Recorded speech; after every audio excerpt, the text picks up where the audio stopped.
अस्सलाम वालेकुम, good morning, सुबह बखैर। Good morning from a cold Karachi. Peak पे पहुंच चुकी है। कल बारिश हुई है, अभी भी लाहौर और गिरदोनवाह में तो कभी हल्की कभी तेज़ बारिश हो रही है, लेकिन कल कराची में बारिश हुई है, लाइट टू मॉडरेट रेन। और उसके बाद जो टेम्परेचर ड्रॉप हुआ है, मतलब अच्छा, at the moment, कड़ाके की सर्दी पड़ रही है। can I tell you that at the moment in Karachi we are sitting at 10 degrees, मतलब कि 10 है और feels like जो है ना, 9 AM, it's not that early in the morning. Yeah, and feels like, आपको पता है ना, एक तो टेम्परेचर होता है, फिर एक feels like होता है because of the हवा का फैक्टर, चिल फैक्टर, बहुत सी चीज़ें होती हैं, तो it feels like 7 at the moment। और ठंड है, मतलब इसको हम प्रॉपर ठंड कह सकते हैं। आप सोफा थ्रो ले आई हैं? मैं सोफा थ्रो तो क्या, कम्बल उठा के, मेरा तो दिल चाह रहा था खेस जो चीज़ है घर में, because we are not really equipped for this kind of sardi, any kind of sardi for that matter. तो yes, you are very right, और अच्छा किया कि आपने शुरू में ही पॉइंट आउट कर दिया, वरना लोग सोचते ही रहते क्या है। तो ये मेरा खेस है। Okay, so this is the weather situation. हम मौसम की सूरत हाल तो सर्टनली आप तक पहुंचाएंगे ही। मुख्तलिफ मकाम आमर में भी बर्फबारी हो रही है, गलियात में भी बर्फबारी की इत्तलात हैं, and at the same time Lahore और गिरदोनवाह में भी बारिश हो रही है, कराची में कल बारिश हुई है। सो यकबस्ता हवाओं की वजह से गैर मामूली ठंड पड़ रही है। कोयटा में आपको पता है, हमने कल ही बता दिया था कि बर्फ पड़ी है और बड़ी सर्दियों बाद बर्फ पड़ी है। सो कोयटा में भी वो सूरत हाल है। तो इस वक्त बर्फ 1-1.5 फुट पड़ चुकी थी बर्फ। कहाँ की बात कर रहे हैं? मालम जब्बा में। हाँ, मालम जब्बा में। उसके अलावा मरी गलियात की तो खैर हम जिक्र कर रहे हैं। कोयटा, मतलब जहाँ जहाँ ठंड का मौसम है, जहाँ बर्फ़ पड़ती होती थी कभी और पड़ती है, तो वहाँ बर्फ़ बिल्कुल वाइट हुआ है सब कुछ। लाहौर इस्लामाबाद का हमने आपको वैसे बता दिया है कि it has been raining since yesterday, और रुक ही नहीं रही, मतलब सीरियस तेज़ बारिश हो रही है। हमारे यहाँ कल कोई ज़बरदस्त किस्म की बारिश होगी। वैसे अब्दुल्ला, आप जहाँ रहते हैं कितनी बारिश हुई? कितनी देर तक हुई? 1 घंटा तो हुई। हाँ, बिल्कुल ऐसा ही था, बिकॉज जहाँ जहाँ पानी इकट्ठा होता है वहाँ हुआ और फिर गायब भी हो गया।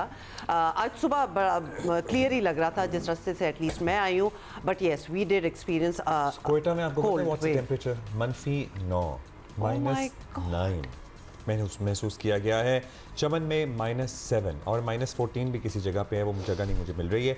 लेकिन इसके अलावा इस्लामाबाद में भी कम से कम दर्जा हरारत 9 है। So Islamabad is 9 and Karachi is 10 and feels like 7। So आप सोच लीजिए कि कराची में तो नहीं है लोगों को इतनी सर्दी। अच्छा, बाय द वे, जो इस वक्त हम आपको दिखा रहे हैं ना, ये कोयटा है, और ये ना सिर्फ कि स्नोफॉल हो रही है, वो स्नो उड़ भी रही है। हवा देखेंगे कितनी तेज़ है वहाँ, और उसके साथ जो भी मौसम हो वो ज़रा ज़्यादा ही फील होना स्टार्ट हो जाता है। लाहौर एंड पेशावर पर minimum at 6 degree centigrade. Shangla में शदीद बर्फबारी के बाद बिजली का निज़ाम तरहम बरहम हुआ है। चित्राल में बर्फबारी से मुतअद्दिद राबता सड़कें अभी तक बंद हैं। सयाहती मकाम नारान पे 6 इंच बर्फ पड़ी है। शोगरान तो वैसे तो बंद ही होता है, वैसे सयाह क्या एंजॉय कर रहे होंगे जहाँ ब्लिजर्ड टाइप इस किस्म की चीज़ें। Well, it's not a blizzard, just saying इतनी बर्फ हो, बर्फबारी हो रही हो, इतनी ठंड है, रुक ही नहीं रही हो बर्फ, तो व्हाट डू यू डू? मरी एक्सप्रेस पे बड़ी खूबसूरत अपग्रेड की गई है, लाइटें लगाई गई हैं, अजीब ही मंजर पेश कर रही होती है। It looks like Switzerland literally. वो भी वो बंद कर दी गई है जुज़वी तौर पर। गिलगित बल्तिस्तान के ज़िला अस्तौर के बालाई इलाकों में 2 से 3 फुट तक बर्फबारी हो चुकी है। अच्छा, तमाम बालाई इलाकों से ज़मीनी राब्ता जो है वो भी आपको पता है ख़त्म हो जाता होता है जब इतनी बर्फ़ पड़ती है। हुंजा और नगर, हाँ, में भी बर्फबारी। आज़ाद कश्मीर के मुख्तलिफ इलाकों में मूसलाधार बारिश है। मीरपुर, हटियाँ, चनारी, चकोठी, लीपा वैली, आप यू नेम इट, हर जगह ही बालाई इलाकों में बर्फबारी जारी है। So this is the weather overall. I think हम कह सकते हैं कि फॉर वंस पूरे मुल्क में ही एक सा मौसम है। चलिए, बर्फ हमारी नहीं पड़ी, लेकिन एटलीस्ट ठंड में तो हम काउंट कर सकते हैं ना अपने आप को, क्योंकि ठंड है। अब आगे बढ़ेंगे, क्रिकेट के मामलात की बात करेंगे। ऑस्ट्रेलिया पाकिस्तान सीरीज का प्रोमो आया, उस पर भी जरा तबसरा होगा, तज्जिया होगा, लेकिन टाइम जिसमें वो क्या कह रहे हैं प्रोमो में, आर यू रेडी चल रहा है। हाँ जी, हम तो रेडी थे, लेकिन पता नहीं अब हमारा क्या सीन है कि हम आगे जा रहे हैं कि नहीं जा रहे। क्योंकि आपको बता दें कि आईसीसी के यकतरफा फैसले के बाद बांग्लादेश ने वर्ल्ड T20 का बायकॉट जो है वो करने का हाँ डिसीजन जो है वो ले लिया है। और साफ नज़र आ रहा है कि भारतीय हठधर्मी ने बांग्लादेश को ऐसा करने पर मजबूर किया है, और ज़राए बता रहे हैं कि पाकिस्तान भी T20 वर्ल्ड कप का बॉयकॉट कर सकता है। बांग्लादेश समझ रहा है कि हमेशा की तरह भारत आईसीसी के फैसलों पर असरअंदाज हो रहा है। भारत ने जानबूझकर हालात को बेहतर बनाने की कोई कोशिश नहीं की। बांग्लादेश के हाँ, हमेशा की तरह। अच्छा, कभी किसी ने चैलेंज किया भी नहीं ना। अब बांग्लादेश ने चैलेंज किया, और पाकिस्तान भी अगर हम आवाज़ होता है तो literally after a very long time Bharat को किसी किसी रिबटल का सामना है। And from within the region, मतलब ये लिटरली नेबर्स हैं भारत के, जो कि कह रहे हैं कि है उनकी अथॉरिटी जो है वो कोई चैलेंज करने के लिए बैठा हुआ है और आवाज़ बुलंद कर रहा है और एहतजाज कर रहा है और अपना हक मांग रहा है। खैर, बांग्लादेश के तहफ़्फ़ुज़ात दूर करने के लिए बांग्लादेश से रब्ता तक नहीं किया गया। बांग्लादेश के वज़ीर खेल ने अपने बोर्ड हुकाम से मीटिंग के बाद कल हतमी फैसला सुना दिया है कि बांग्लादेश अपनी टीम भारत नहीं भेजेगा। अच्छा, आईसीसी ने ये भी उनका कहना था कि आईसीसी ने हमारी सिक्योरिटी के खदशात बिल्कुल नज़रअंदाज कर दिए हैं। पाकिस्तान शुरू से बांग्लादेश के मौक़िफ़ के साथ खड़ा है और पाकिस्तान क्रिकेट बोर्ड भी सूरत हाल का जायज़ा ले रहा है। बाज़ राय कह रहे हैं कि बांग्लादेश को बाहर करने पे अब पाकिस्तान भी वर्ल्ड कप के बॉयकॉट पर गौर कर सकता है। I personally don't know how I feel about it because it is a very big event और हम तो अब यूज टू हो ही गए हैं कि श्रीलंका में हमारे लिए होगा, बट ये सही बात पे साइड लेना एक बात होती है। Let's talk about it. और अगर हम या तो हम यही करते रहें कि जी भारत का आईसीसी पर तसल्लुत है और मोनोपोली है और सारी चीज़ें कंट्रोल करता है, या फिर जब हमें मौका मिल रहा है हम कोई स्टांस लें और हम कोई स्टैंड लें। It can go either way.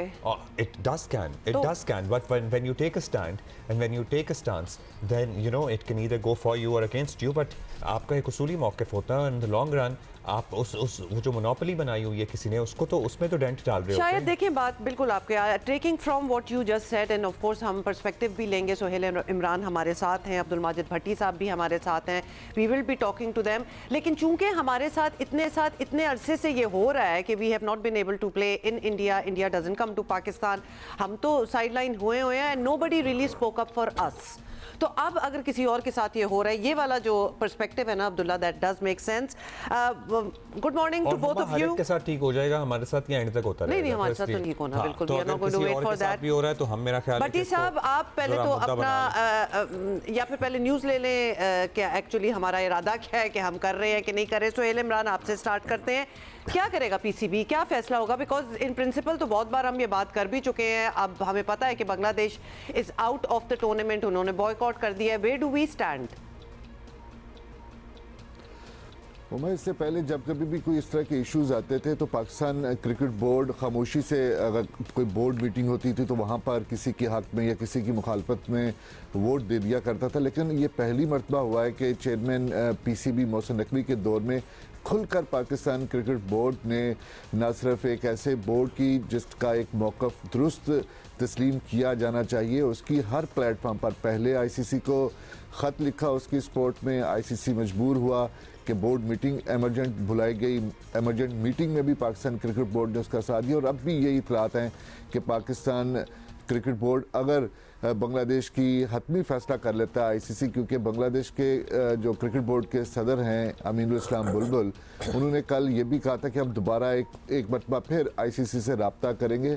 उनका रब्ता हो भी रहा है आईसीसी के साथ। अब बॉल जो है वो आईसीसी की कोर्ट में है, क्योंकि आईसीसी ने या तो ये कहना है कि हम आपकी सिक्योरिटी बढ़ाएंगे या ये कहना है कि हम आपके वेन्यूज़ तब्दील करेंगे, या फिर वो कैटेगोरिकली एक मरतबा फिर इनकार करते हुए कोई दूसरी टीम जिसका स्कॉटलैंड का नाम लिया जा रहा है तो उसकी प्रेस रिलीज कर देगा।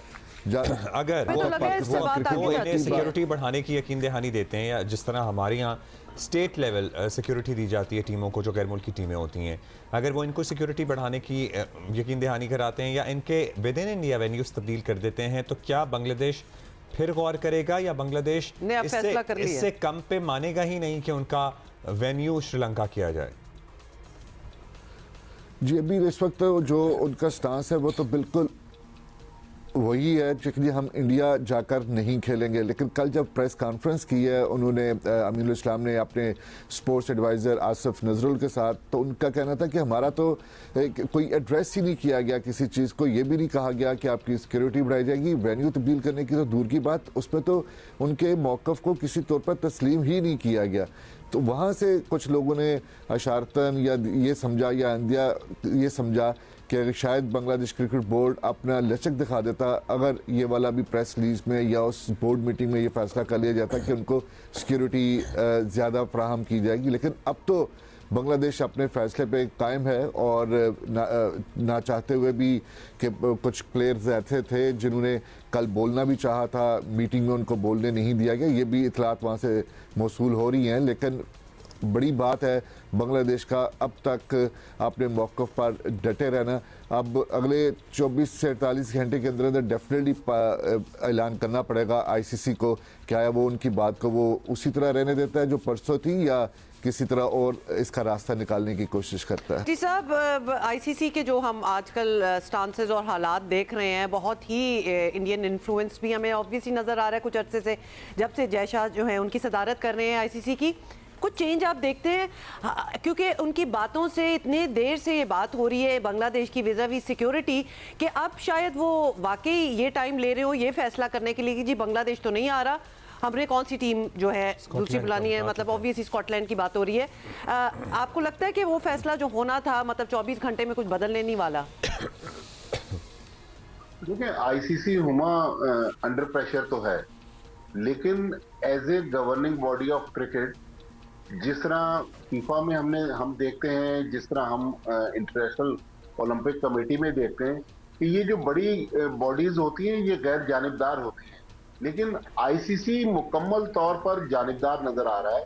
पाकिस्तान पिछले साल आईसीसी से कह रहा था कि हम सिक्योरिटी दे रहे हैं, हम आपको हर तरह से भारतीय टीम पाकिस्तान आ जाए, हम उनको स्टेट सिक्योरिटी देंगे, हम उनको हर मुमकिन मदद करने के लिए तैयार है, लेकिन उस वक्त आईसीसी भारत की हाँ में हाँ मिला रहा था। आज आईसीसी बांग्लादेश से वही बातें कह रहा है जो पिछले साल पाकिस्तान की वो बातें मानने के लिए तैयार नहीं था। तो आईसीसी हमें मुकम्मल तौर पर जानिबदार नजर आ रहा है। और बांग्लादेश ये नहीं कह रहा, बांग्लादेश बॉयकॉट की बात नहीं कर रहा, वो तो कह रहे हैं कि हमें हाइब्रिड मॉडल के तहत आप श्रीलंका लेकर जाएं। आपने यही प्रैक्टिस एक टीम के साथ पिछले साल की है, वो मिसाल दे रहा बांग्लादेश, लेकिन आईसीसी टस से मस नहीं हो रहा।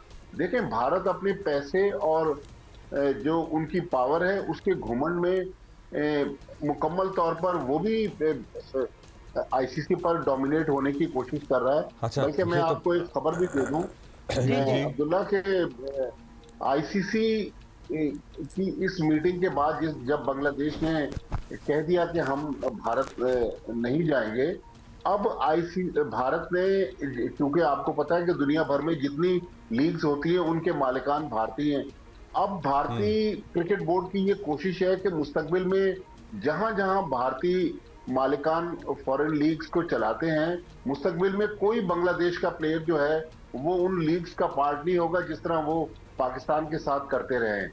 तो ये मतलब क्रिकेट थोड़ी हो रही है, ये तो सियासत ही हो रही है, सियासत ही हो रही है। लेकिन बात तो ये है कि पूरी बाकी दुनिया जो है, जो क्रिकेटिंग नेशंस हैं, वो कब बोलना शुरू होंगी? पाकिस्तान का फैसला बड़ा इंपॉर्टेंट हो सकता है इस वक्त में, ये टाइमिंग बड़ी अहम है। भट्टी साहब, हम क्या फैसला करने वाले हैं? हम अपना टूर्नामेंट कंटिन्यू करेंगे या हम बांग्लादेश की वजह से या उनके साथ एहतजाजन बॉयकॉट की तरफ भी जा सकते हैं? क्योंकि भट्टी साहब, सच बात ये है, हमारे साथ ये जब सब कुछ हो रहा था तो हमारे लिए कोई खास किसी ने बोला नहीं, और अब it's a principle stance as well. जी भट्टी साहब, देखिए, मोहसिन नकवी साहब जब से पीसीबी के चेयरमैन बने हैं, उन्होंने पाकिस्तान क्रिकेट को बिल्कुल उसकी सिमत चेंज कर दी है। माजी में जिस तरह पाकिस्तान क्रिकेट बोर्ड मुख्तलिफ बोर्ड्स के साथ हाँ में हाँ मिलाता था, अब पाकिस्तान क्रिकेट बोर्ड उसूलों की बात करता है। तो सोहेल इमरान क्योंकि लाहौर में बैठे हुए हैं, ये पीसीबी के राहदारियों को बेहतर अंदाज में जानते हैं, हम इनकी खबरें 2-3 दिन से सुन रहे हैं, लेकिन मेरे ख्याल में थोड़ा सा पाकिस्तान के लिए मुश्किल होगा, इसलिए कि जो 2 दिन पहले आईसीसी बोर्ड की मीटिंग हुई, उसमें जो 15 आईसीसी बोर्ड मेंबर्स थे, 13 ने बांग्लादेश के खिलाफ वोट दिया। तो पाकिस्तान अभी तक अपने मौके पर डटा हुआ है कि अगर आपने बांग्लादेश के साथ नाइंसाफी की तो हम बांग्लादेश के साथ जाएंगे। मुझे लग रहा है कि पाकिस्तान की थ्रेट आईसीसी के टूर्नामेंट को खराब कर सकती है, क्योंकि जो मकाम और मर्तबा वर्ल्ड क्रिकेट में पाकिस्तान टीम का है वो शायद बांग्लादेश का नहीं है। अगर पाकिस्तान टीम ने and the revenues associated with the Pakistan India matches, जाहिर है it is also all directly related and directly proportional to the revenues, और revenues कहाँ से आते हैं? सबसे ज़्यादा पाकिस्तान इंडिया के टकराव से आते हैं, उनके मैचेस से आते हैं। सो सुहेल भाई, आप बताइए। सॉरी, लेकिन all the more reasons to take that leverage, ताकि कोई डेंट तो पड़े ना, तो कोई बात तो हो। क्या कर रहे हैं फिर? जी अब्दुल्ला, जी क्या कर रहे हैं, हमारा क्या फैसला होगा? हम 2-3 दिन रोज से आप ही लोगों से सुन रहे हैं कि हम उसूली मौक़िफ़ पे डटे रहेंगे, अगर बांग्लादेश के साथ ज्यादती होगी तो हम उनके साथ खड़े होंगे। Are we also kind of boycotting and or also heading keeping towards in that? Mind principle stance एक चीज है, लेकिन हमारा फाइनेंशियल नुकसान भी होगा इसमें। जी बिल्कुल, नुकसान तो अपनी जगह, और उसके अलावा फैसला करना खासा मुश्किल है। जैसे माजिद भाई ने भी कहा कि ये इतना आसान नहीं है क्योंकि पाकिस्तान के लिए फैसला करना, और पाकिस्तान डेफिनेटली अभी भी अपने उसी मौक़िफ़ पर कायम है। हमारी सोर्सेज के साथ भी बात हुई, वो भी कहते हैं कि हमारे स्टांस में अभी तक कोई तब्दीली नहीं आई है। अब क्योंकि जैसे मैंने पहले कहा कि आईसीसी ने बाज़ाब्ता तौर पर ये अनाउंसमेंट करना है कि बांग्लादेश की जगह के ऊपर कौन सी टीम आती है, तो उसके बाद पाकिस्तान क्रिकेट बोर्ड या पाकिस्तान या हुकूमत की जानब से मशावरत के साथ पाकिस्तान क्रिकेट बोर्ड की, उसके बाद फैसला सामने आएगा। अभी क्योंकि बातचीत फाइनलाइज नहीं हुई है, डेफिनेटली बांग्लादेश ने अपना मौक़िफ़ दे दिया, 2 रोज़ पहले आईसीसी ने अपना बता दिया। अब मरहला आता है कि बांग्लादेश की जगह पर कोई दूसरी टीम शामिल कब की जाती है, उसके बाद रिएक्शन का जो है वो पाकिस्तान अपना कार्ड खेलेगा या पाकिस्तान जो है वो बताएगा। अभी तो वेट एंड सी वाली जो पॉलिसी है वो चल रही है, लेकिन ये ज़हन में रखना होगा कि इंतहाई मुश्किल फ़ैसला है, बहुत चैलेंजेस हैं इस फैसले के ऊपर, क्योंकि पहले ही पाकिस्तान का वेन्यू जो है वो तब्दील किया जा चुका हुआ है। सिक्योरिटी कंसर्न की बुनियाद पर पाकिस्तान इंडिया में नहीं खेल रहा, पाकिस्तान श्रीलंका में खेल रहा है। लेकिन दिलचस्प बात ये होगी, अहम बात ये होगी कि पाकिस्तान कौन से मौक़िफ़ को सामने लेकर आता है, क्योंकि इस मौक़िफ़ को पॉलिटिकल भी कहा जा सकता है, जो कि जिससे पाकिस्तान के थोड़ा सा बैकलैश भी आ सकता है। लेकिन डेफिनेटली चेयरमैन मोहसिन नकवी अगर पाकिस्तान क्रिकेट बोर्ड इस हवाले से सोच रहा है तो उनके जहन में भी कोई ना कोई ऐसा प्लान ज़रूर होगा मौक़िफ़ पेश करने के लिए। That's right. भट्टी साहब ये बताएं कि अब obviously cricket is loved all over the world, कितने नए नए मुल्क जो हैं वो भी अब इसकी लपेट में आ रहे हैं, they are part of the tournament as well. Cricket commentators हैं, राइटर्स हैं, क्या कहा जा रहा है इस हवाले से? मतलब इंडिया में ये टूर्नामेंट है, उसी खित्ते के 2 और मुल्क जो हैं उसमें तीनों का एक तनाज़ा चल रहा है। बांग्लादेश ने एक बड़ा असूली स्टांस लिया हुआ है, Pakistan is on the fence here. बात करने को तो बहुत कुछ है, तो क्या are cricket writers writing anything about it? कोई ओपिनियन दे रहे हैं? कोई एक होता है ना कि एक आपको सेंस पता चल जाती है, एटलीस्ट अगर इंडिया की साइड से देखें आईसीसी को, कि क्या बाकी नेशंस जो हैं क्रिकेटिंग नेशंस वो उनके बारे में क्या सोच रहे हैं, हवा का क्या रुख है, क्या होना चाहिए, क्या नहीं होना चाहिए?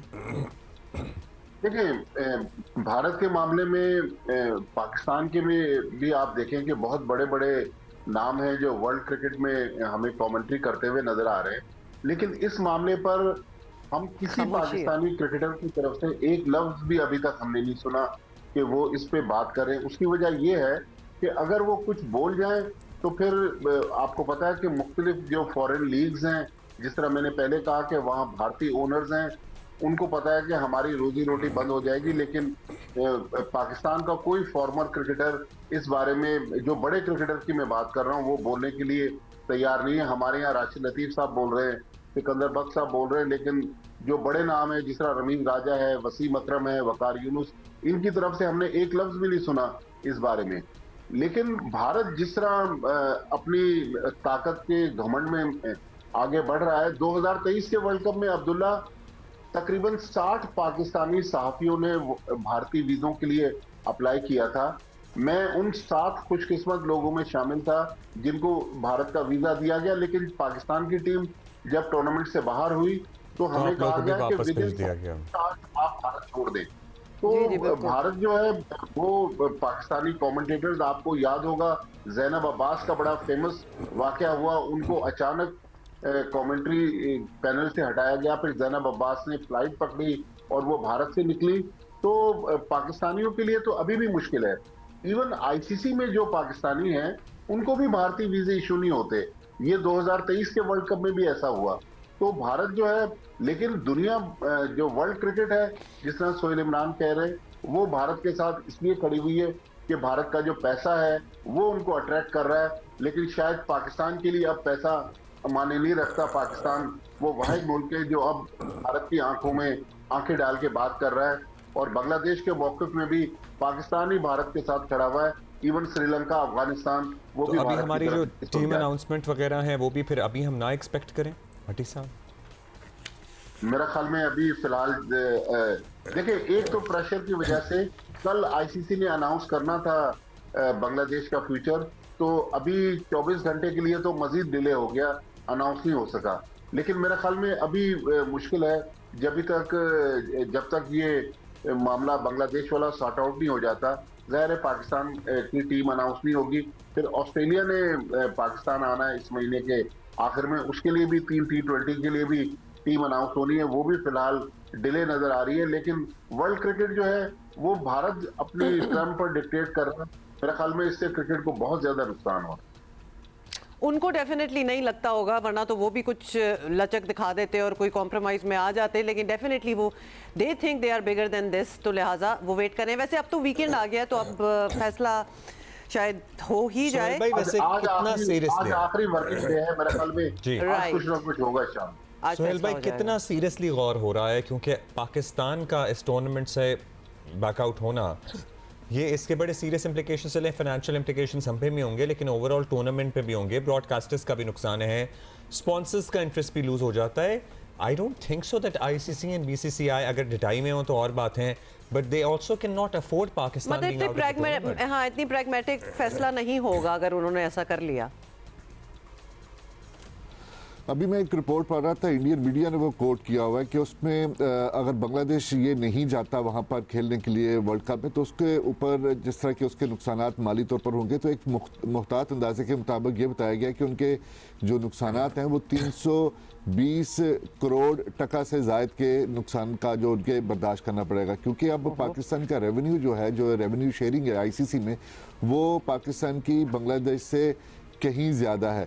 तो इससे आप अंदाज़ा लगा सकते हैं कि पाकिस्तान का कितना बड़ा माली नुकसान होगा। जहाँ तक आपने ये पूछा कि कितना सीरियस है, तो डेफिनेटली पाकिस्तान या हुकूमत कह लें या पाकिस्तान क्रिकेट बोर्ड कह लें, ये 100% कमिटेड हैं कोई ना कोई एक इंतहाई फ़ैसला लेने के लिए। यही वजह है कि पिछले 4-5 रोज़ से पहले ये तैयारियां रोकने वाली खबरें सामने आई, फिर उससे पहले रिव्यू करने की आई, फिर उसके बाद ख़त लिखा जाता है, बोर्ड मीटिंग होती है और उसमें पाकिस्तान बांग्लादेश का साथ देता है। तो ये कोई आसान मरहले नहीं थे जो कि पाकिस्तान क्रिकेट बोर्ड के चेयरमैन मोहसिन नकवी ने उसको उसके ऊपर कायम रहे, और आइंदा भी अगर आईसीसी की जानिब से आज नहीं तो कल फैसला आ जाता है कि वो बांग्लादेश की जगह पर दूसरी टीम बाज़ाब्ता तौर पर अनाउंस कर देते हैं, तो उसके बाद डेफिनेटली पाकिस्तान इस हवाले से ज़रूर उसका मौक़िफ़ भी सामने आएगा और उसका जो उसके पास कार्ड्स हैं वो भी खेलेगा पाकिस्तान। लेकिन ये एक आसान मरहला नहीं होगा, आसान मरहला सर्टेनली। आखिरी बात मैं आपको बताऊं कि इसका जो फाइनल सोल्यूशन है, अगर ये मामला बहुत ज्यादा बिगड़ गया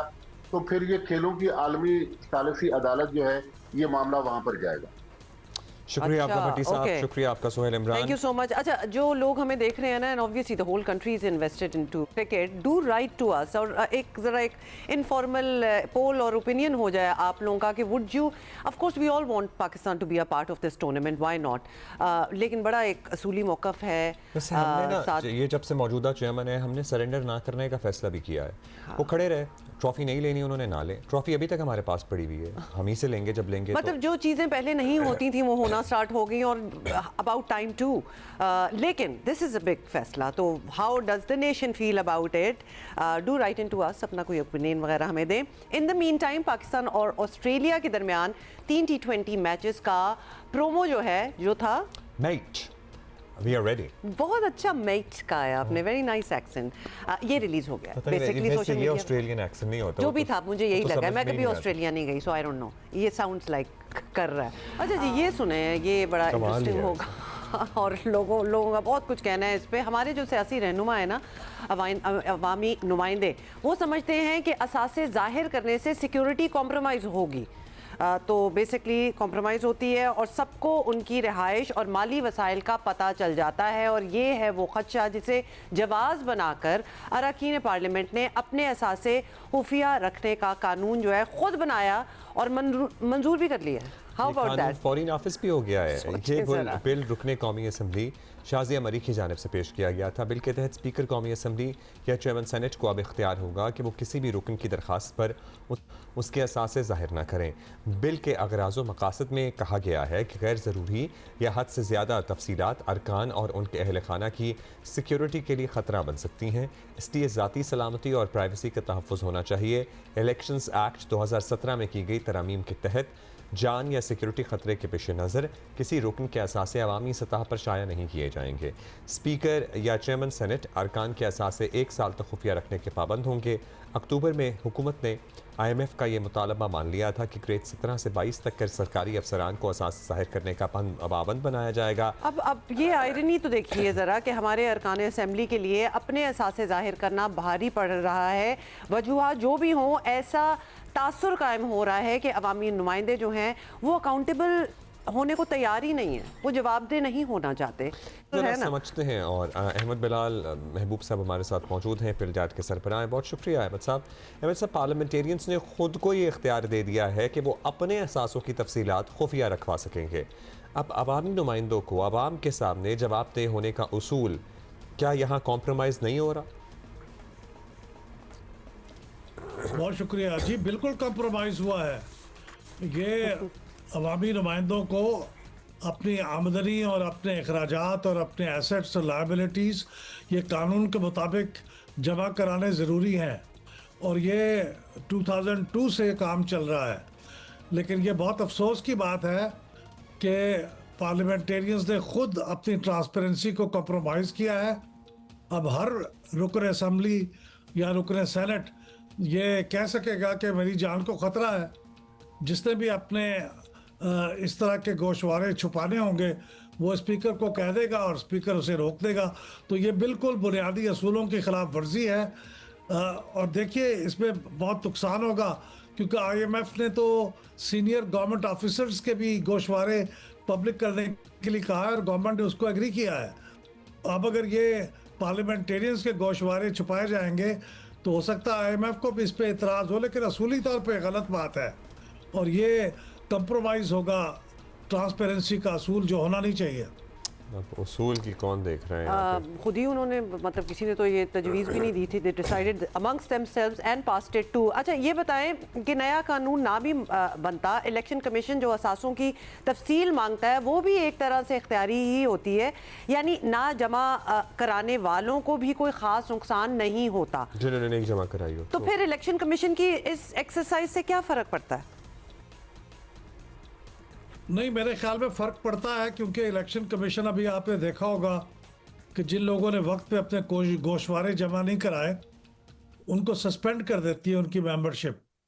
उनको थोड़ा सा ग्रेस पीरियड होता है, लेकिन उसके 1 महीने के बाद यानी 31 दिसंबर तक जमा कराने होते हैं, और उसके 1 महीने के अंदर अगर वो ना जमा कराएं या शायद 2 हफ्ते, तो वो सस्पेंड हो जाते हैं, उनकी मेंबरशिप, वो असम्बली में नहीं जा सकते। वज़ीर हों तो उनकी वजारत भी सस्पेंड हो जाती है। तो नुकसान तो होता है, लेकिन अगर आपकी मुराद ये है कि वो जो कुछ जमा कराते हैं उसकी ज़्यादा स्क्रूटनी होती है, तहकीक होती है, तो वो नहीं होती है। अनफॉर्चुनेटली वो इलेक्शन कमीशन को करनी चाहिए, लेकिन वो पार्लियामेंटेरियन चूँकि नहीं चाहते कि ऐसा हो, लिहाजा उन्होंने कानून के अंदर ये खला छोड़ दिया है कि इलेक्शन कमीशन को रिसीव तो करे लेकिन वो उसकी स्क्रूटनी ना कर सके। अच्छा अहमद बिलाल साहब, एक और बात भी हो रही है आजकल पार्लियामेंट में कानून साजी के तहत। ये भी हुआ आजकल फिर 28वीं तरमीम की भी तैयारियां हैं। MQM कह रही है बस ईद के बाद आई जाएगी। हुकूमत के मुताबिक वो नई तरमीम में 18वीं तरमीम को भी कुछ करना चाहते हैं। अब सूबों से इख्तियारात की इस्लामाबाद वापसी या ज़िलाई हुकूमतों को मुकम्मल बाइख्तियार बनाने जैसा भी कुछ हो सकता है, जो MQM का बड़ा देरीना मुतालबा है। वफाक में भी इस पर बात होती रही है, NFC पे तो आपको पता है होती ही रही है कुछ अरसे से। आप समझते हैं कि इसकी ज़रूरत है, अब वक्त आ गया है कि ये भी सोच लिया जाए, कर लिया जाए? देखिए, मैं सिर्फ एक ज़रूरत का कायल हूँ कि अगर वो इसमें कर सकें तो वो तो उसकी तो ज़रूरत है। वो ये है कि मकामी हुकूमतों के निज़ाम को कॉन्स्टिट्यूशन के अंदर उसकी तफसीलात दर्ज कर दी जाए, यानी कितनी मुद्दत के लिए होगा, उसके इख्तियारात क्या होंगे और कम से कम कितने % वसाइल उसको दिए जाएंगे। इसके लिए कौमी असम्बली के सामने और सेनेट के सामने 2-3 तजावीज़ हैं। आर्टिकल 141A को एक्सपेंड करने के, तो वो अगर 28वीं तरमीम में आता है तो वो तो ठीक है, लेकिन इसके अलावा अगर फ़र्ज़ करें नए सूबे बनाने की बात हो या कोई दूसरे मामलात हों तो मैं नहीं समझता कि उसकी ज़रूरत है। लेकिन मकामी हुकूमतों के निज़ाम को कॉन्स्टिट्यूशनल कवर देने की बहुत ज़रूरत है, क्योंकि उसके बगैर मकामी हुकूमतें सूबों में काम नहीं कर रही, बल्कि वफाक में भी नहीं कर रही। आप ठीक कह रहे हैं, बहुत शुक्रिया। बहुत शुक्रिया अहमद बिलाल महबूब साहब, सदर बिल्डैट। मल्टी एथनिक पॉपुलेशन होती है ना, तो मकामी हुकूमतों का बाइख्तियार होना बड़ा ज़रूरी होता है, सो दैट हर ग्रुप को, हर बसने वाले को ये लगे कि उसकी कोई नुमाइंदगी है, उसकी कोई आवाज़ है, उसकी कोई से है, वो अपने इलाके के लिए कुछ काम कर सकता है। और कराची उसकी एक प्राइम एग्जाम्पल है। Karachi is a very diverse city. यहाँ पे मुख्तलिफ कौमियतें हैं, मुख्तलिफ तरह के लोग बसते हैं एक ही छत तले, और इस मुल्क को लिटरली आगे चला रहे हैं। कि क्या कंट्रीब्यूशन है वो तो सबको पता है। और जब तक बाइख्तियार ज़िलाई हुकूमतें और सिटी गवर्नमेंट्स नहीं होंगी, तब जाहिर है वो इंक्लूसिविटी का एलिमेंट तो नहीं आएगा। और फिर बात होती है ना, और सूबों की जब बात हो जाती है तो हमें एकदम से जो इस वक्त निज़ाम चल रहा है वो नज़र आता है, उसको तो पहले ठीक करो, उसके बाद कोई आगे की बात करो, बिकॉज वरना तो हमने it didn't work, we did not show any interest in it, आओ कुछ और काम किया जाए, it doesn't work like that. तो लिहाजा ये यू आर वेरी राइट कि पहले तो मकामी जो इदारे हैं उनको काम करना चाहिए। अच्छा, लेट्स मूव ऑन। अमरीकी आज़ादी के कोई 250 साल हो गए, 250th सालगिरह मनाने के लिए इस्लामाबाद में लिबर्टी बेल मुहिम का आगाज़ किया गया है। अब्दुल्ला, क्या है ये? दिखाई दे बताते हैं आपको। अमरीकी नाज़िमुल उमूर है नैटली बेकर, इन्होंने इस्लामाबाद में लिबर्टी बेल इनिशिएटिव का इफ्तिताह किया है। अमरीकी सफारत खाने के मुताबिक 1787 में अमरीकी आइन पर दस्तखत के मौके पर भी लिबर्टी बेल बजाई गई थी। लिबर्टी बेल आज़ादी, इंसाफ और मसावात की अमरीकी इक़्तिदार की अलामत है। घंटी कहाँ है जी? बेल तो दिखाएं, बेल समझो इसमें एक्चुअली कोई बेल है, ये कोई यूफेमिज्म तो नहीं है, कुछ और बात बेल हो रही है ना, look at this bell. Where's the bell? At the Oh, back. that is a bell. That is a big bell. It's a huge bell. तो ये बस ये दिखाने की है या बजाने की भी है? चले anyway। I think this looks like a sculpture more to वो me. और फिर आपने देखा है ना कि बाकी काफ़ी आर्टिस्ट उसको पेंट वगैरह भी कर रहे थे, तो इसमें कोलैबोरेटिव एफर्ट जो है वो नज़र एब्सोल्युटली इस तस्वीर के बाद तो नज़र आ रही है।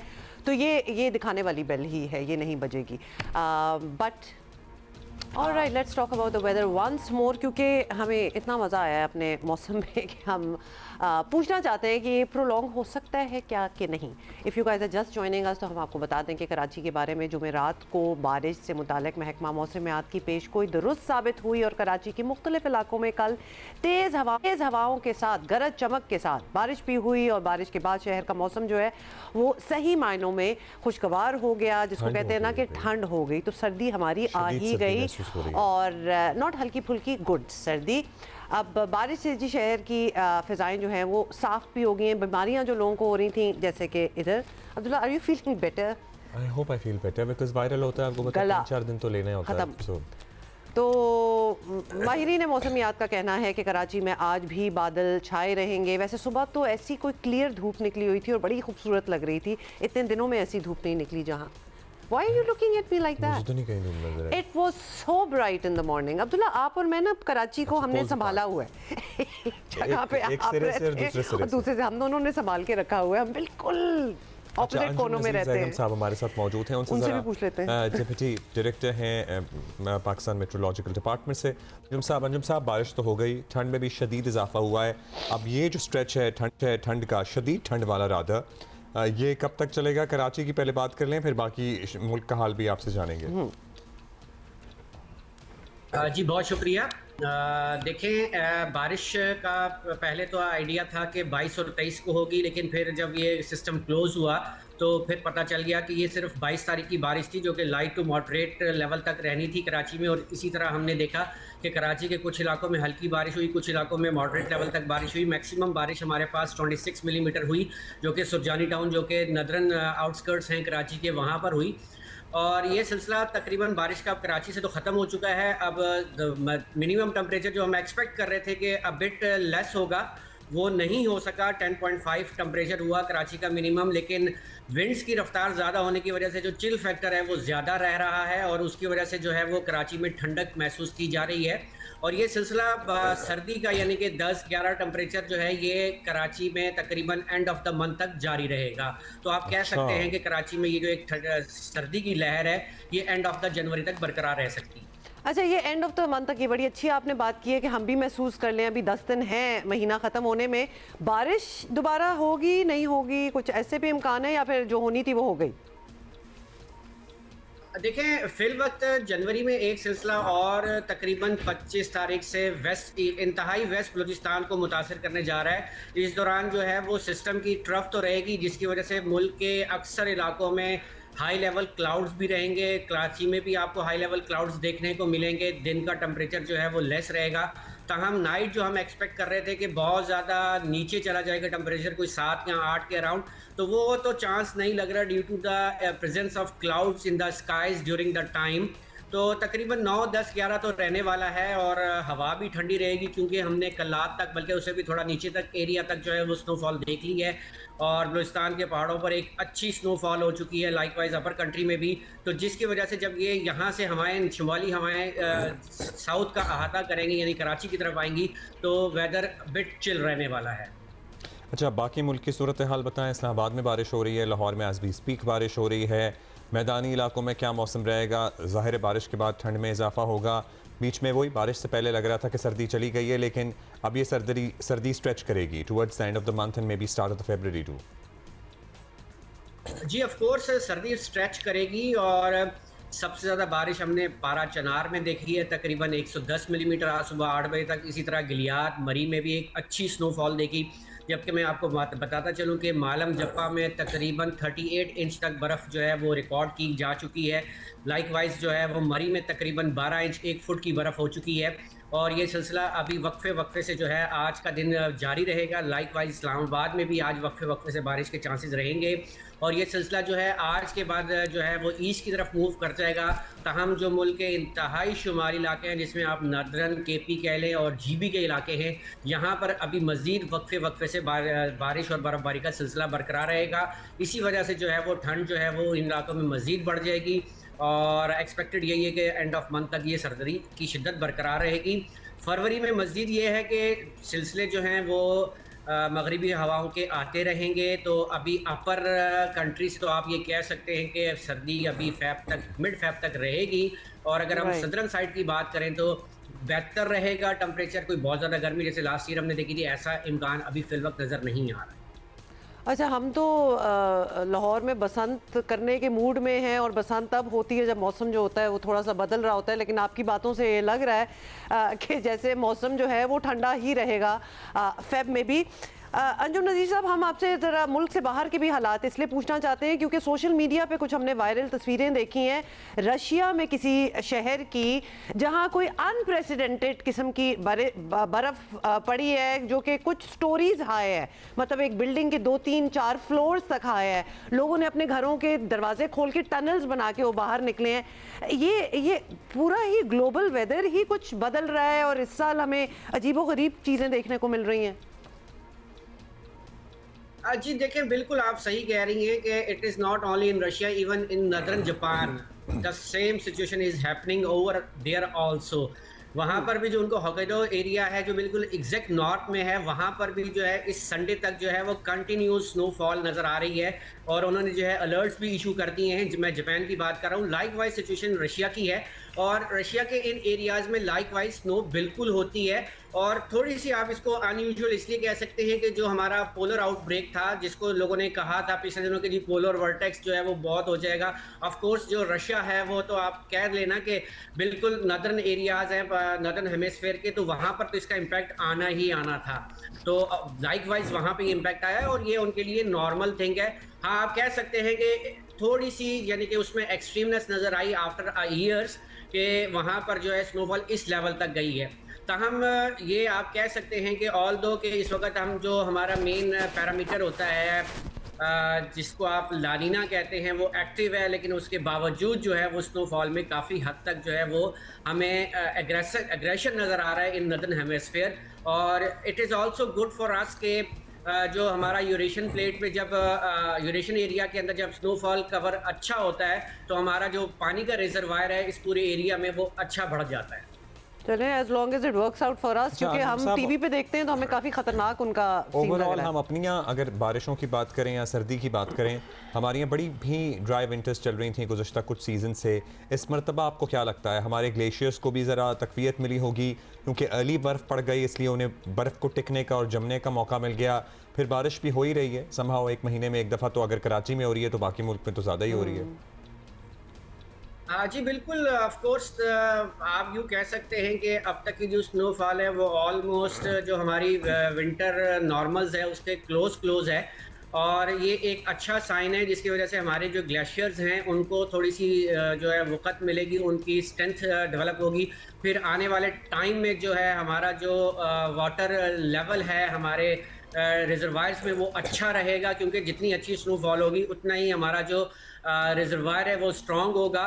फिर ये जो सर्दी की लहर है जो मुल्क के मैदानी इलाकों में मौजूद है, ये गंदम की फसल के लिए बहुत अच्छी है। इससे जो गंदम का दाना है उसको स्ट्रेंथन मिलेगी। जैसा कि लास्ट ईयर हमने देखा कि बिल्कुल ड्राइनेस थी, ठंड भी इतनी ज़्यादा नहीं थी, तो उसकी वजह से हमारी जो पर यील्ड वीट क्रॉप थी उसको इम्पैक्ट आया था। तो याद रखिए कि जितनी अच्छी सर्दी पड़ती है उतना जो वीट का दाना है वो स्ट्रॉन्ग होता है।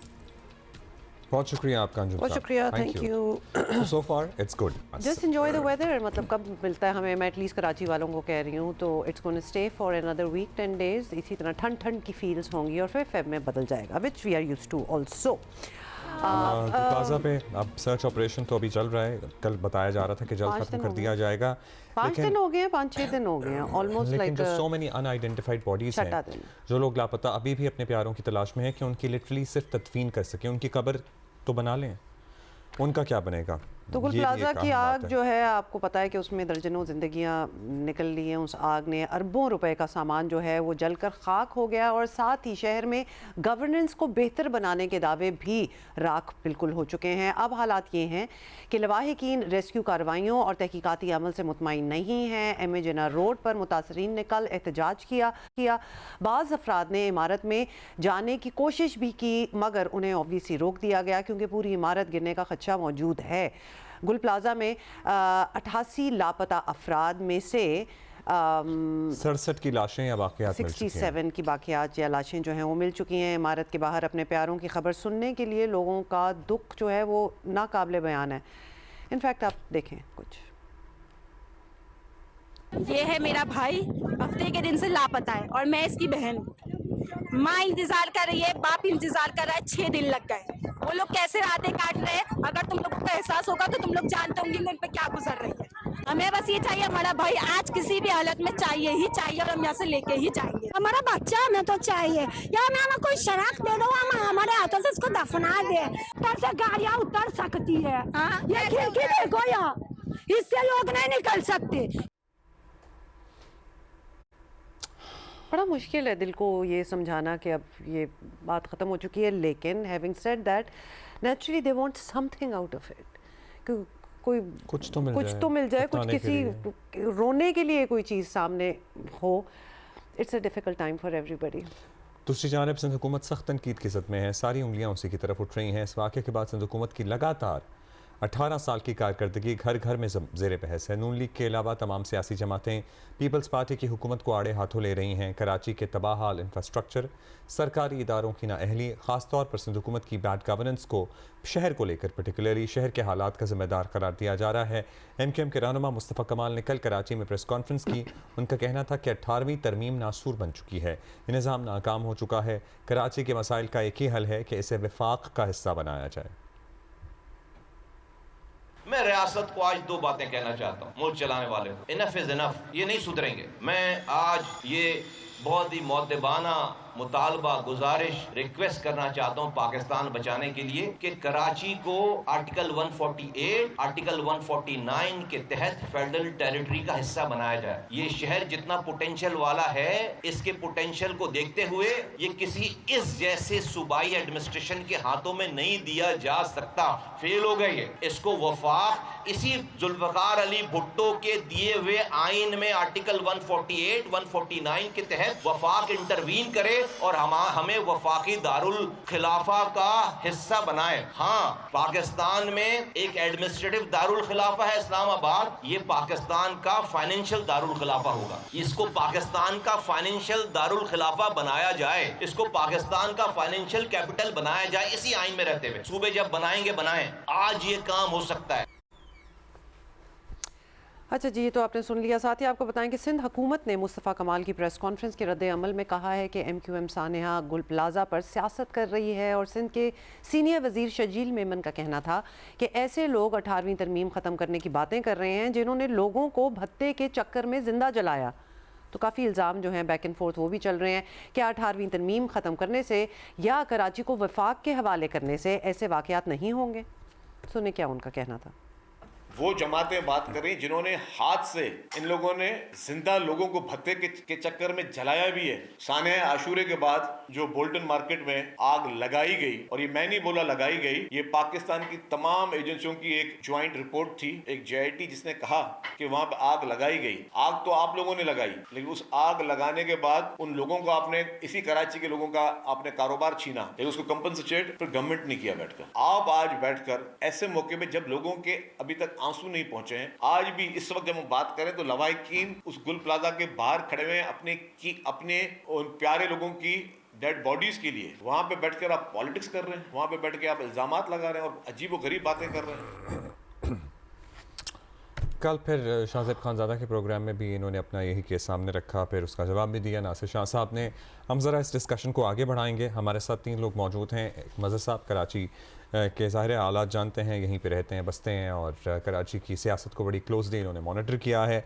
सभी ज़िम्मेदार हैं कराची का जो आज हाल है।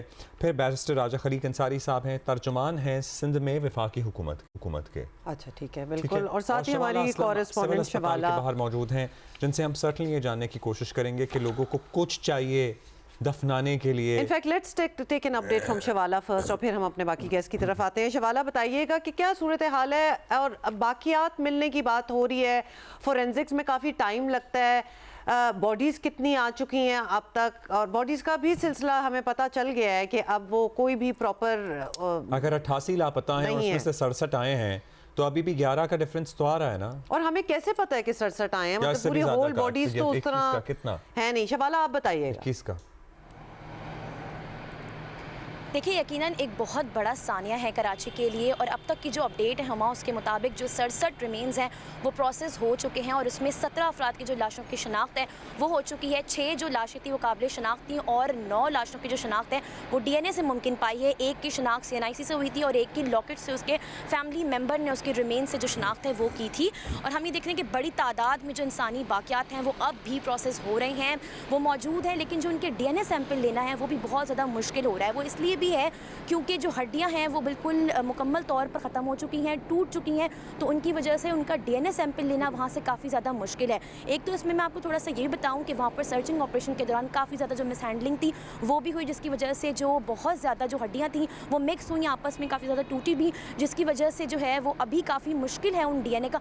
एक चीज़ मैं यहाँ पर समझाना चाहती हूँ कि जिस तरीके से अगर कोई एक DNA सैंपल भेजा जा रहा है लैब में, तो यानी वो एक टिश्यू उसके साथ दूसरा गोश्त अगर मिला हुआ है तो वो एक DNA सैंपल में काउंट नहीं हो रहा, बल्कि उससे वो मल्टीपल DNA उसमें मौजूद है। तो काफ़ी ज़्यादा कॉम्प्लिकेशन है, DNA जो है वो मिक्स हो रहा है और इट विल टेक टाइम। लेकिन अब तक जो है वो 9 जो अफराद हैं उनकी लाशों की शनाख्त DNA से मुमकिन जो है वो पा चुकी है, लेकिन अभी भी इस प्रोसेस में पूरा टाइम लगेगा। ये बहुत ही कॉम्प्लिकेटेड प्रोसेस है। जो फैमिलीज है वो बहुत परेशान है, वो अपने प्यारों के लिए, क्योंकि अगर टोकरियों में भर रहे थे हड्डियां और वो भी दुकानदार भर रहे थे। जो वीडियोस हमारे तक पहुंची हैं उसमें कोई रेस्क्यू एहलकार नहीं है जो लोगों की बाकियात जमा कर रहा है। बाकियात भी लोग आवाम खुद जमा कर रहे हैं। मतलब इतने रोने धोने और इतनी आहोजारी के बाद अगर रेस्क्यू ऑपरेशन का ये हाल है तो फिर क्या फिर कहाँ जाके लोग सर ऑब्वियसली फिर एक्सपेक्टेशन क्या तो रखी जाए? वो जब एक तश्तरी में पंखे की जाली में हड्डियां जब जमा कर रहे थे तो ज़ाहिर है हड्डियां मिक्स भी हो रही हैं। सो क्या आप सोचा है जिन लोगों की हड्डियों के जरिए शनाख्त हो रही है उनकी तमाम हड्डियां इकट्ठी करके दफनाने के लिए दी जाएंगी लवाहिकीन को, कोई एक हिस्सा दे दिया जाएगा? मतलब व्हाट्स नेक्स्ट? बड़ा मुश्किल सवाल है। इन्होंने किया होगा। देखिए मैं आपको ये भी बताऊं कि जैसे जो आग जब लगी थी उस दौरान जो टेम्परेचर था वो 800 से 1000 डिग्री सेंटीग्रेड तक पहुंच गया था। आप यहाँ से अंदाज़ा लगाएं, बहुत सारे लोग तो उसमें ऐसे भी शामिल थे जो अपर फ्लोर पे थे। उनकी जो अमवात रिपोर्ट हुई है वो सबसे पहले तो कार्बन मोनोऑक्साइड की इनहेलेशन से हुई है, उसके बाद उनकी जब हालत गैर हुई, उसके बाद जो वो आग पूरे ऊपर तक पहुँची।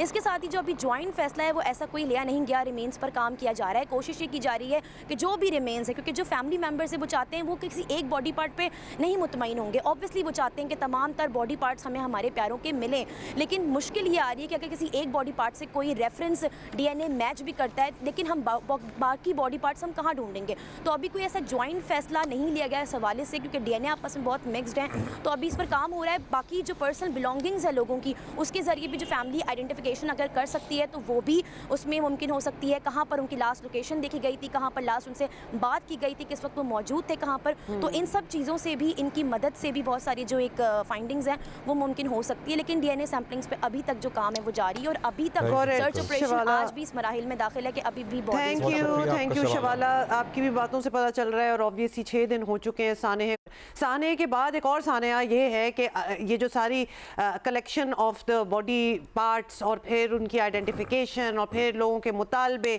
मज़हर साहब, आपसे सबसे पहले तो हम ये पूछना चाहेंगे, let's come to the point.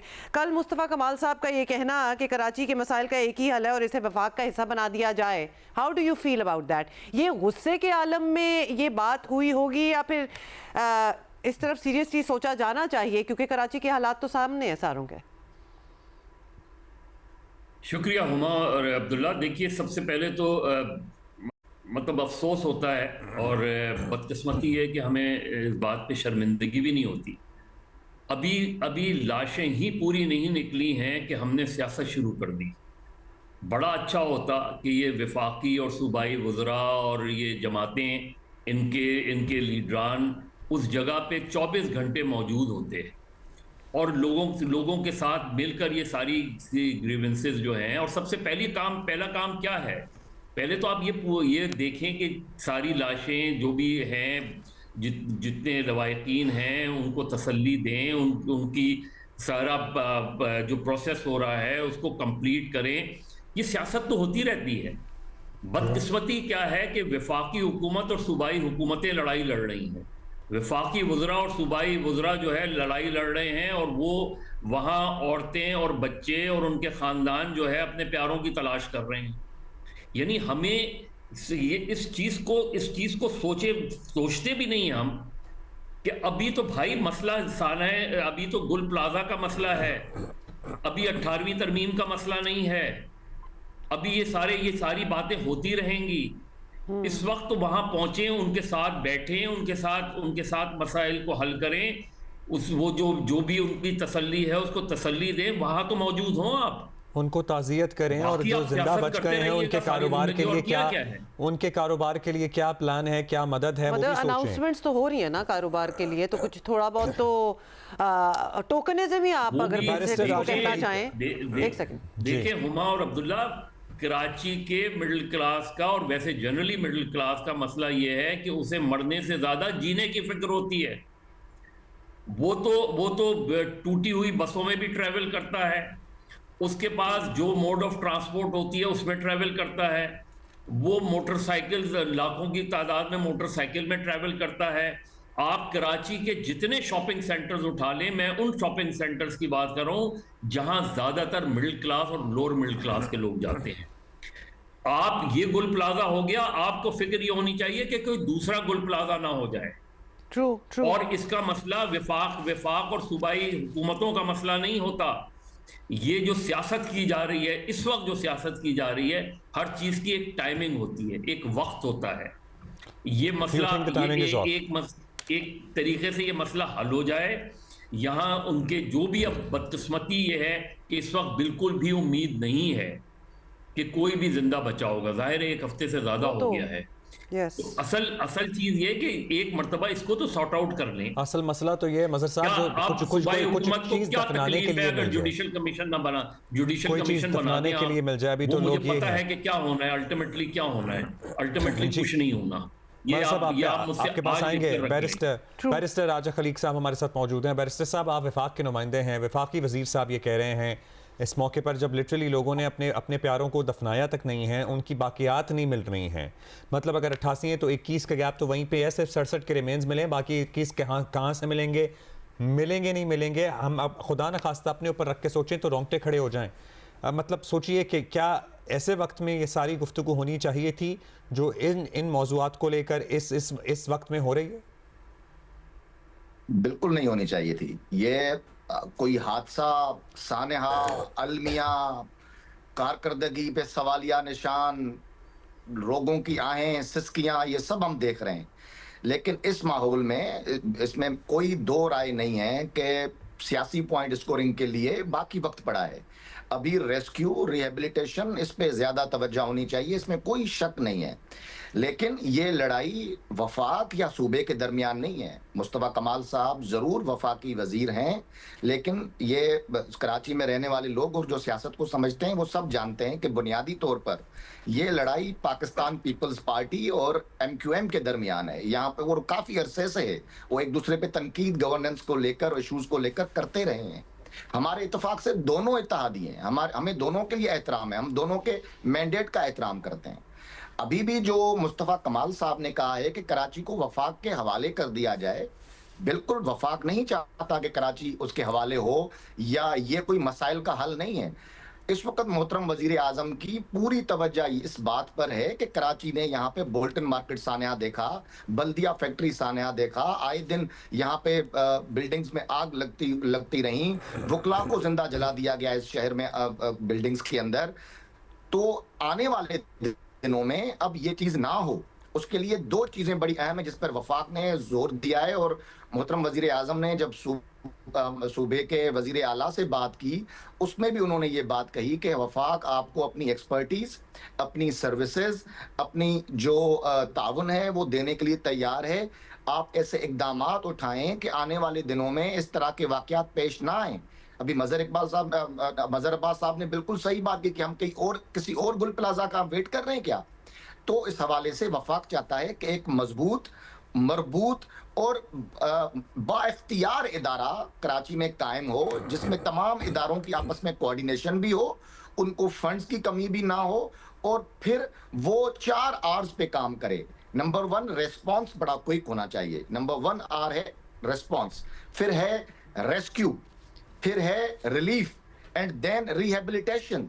तो ये 4 जब आर्स पे मुकद्दरा काम करेगा, उसके लिए मोहतरम वजीर आजम ने खुली दिल से उन्होंने ऑफर की हर किस्म के ताउन के हवाले से।